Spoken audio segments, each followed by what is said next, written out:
जय श्री गुरुदेव, जय श्री कृष्णा।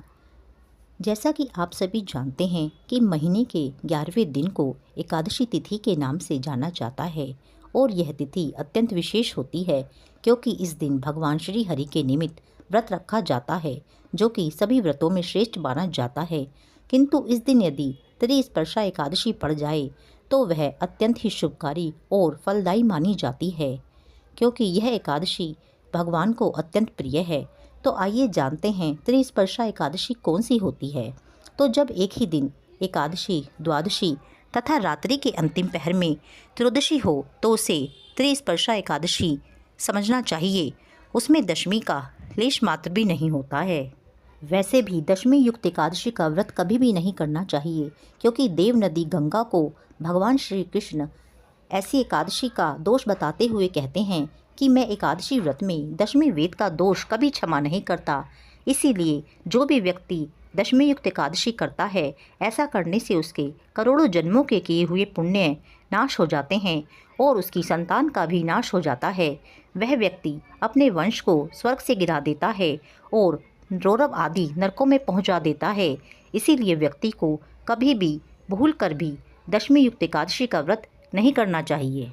एक बार जब नारद ऋषि ने इस त्रिस्पर्शा एकादशी के विषय में महादेव से पूछा तो महादेव जी इसका महत्व बताते हुए कहते हैं कि हे मुनिवर, देवादिदेव भगवान ने मोक्ष प्राप्ति के लिए इस व्रत की सृष्टि की है, इसीलिए इसे वैष्णवी तिथि भी कहते हैं। यह व्रत अत्यंत ही फलदायी है। इससे संपूर्ण पाप नष्ट हो जाते हैं और पापों की तो बात ही क्या है, त्रिस्पर्शा एकादशी के दिवस से ब्रह्म हत्या आदि महापाप भी नष्ट हो जाते हैं।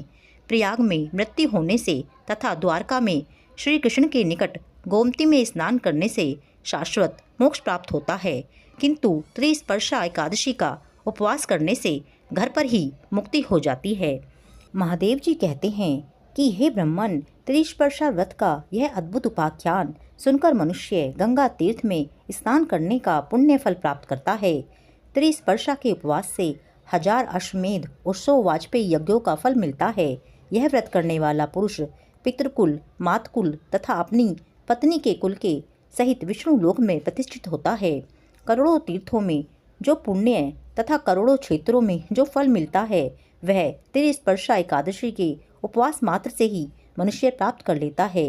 हे द्विजश्रेष्ठ, जो ब्राह्मण, क्षत्रिय, वैश्य, शूद्र अथवा अन्य जाति के लोग भगवान श्री कृष्ण से मन लगाकर इस व्रत को करते हैं, वे सब इस धराधाम को छोड़कर मुक्त हो जाते हैं।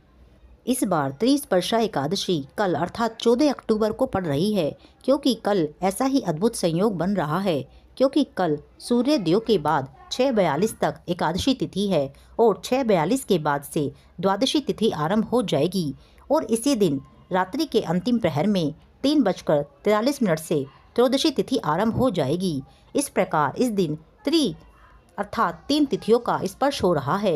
इसीलिए आइए हम सब भी इस दुर्लभ संयोग का लाभ उठाएं और यह व्रत पूरी श्रद्धा और निष्ठा के साथ करें। जय श्री राधे, जय श्री कृष्णा।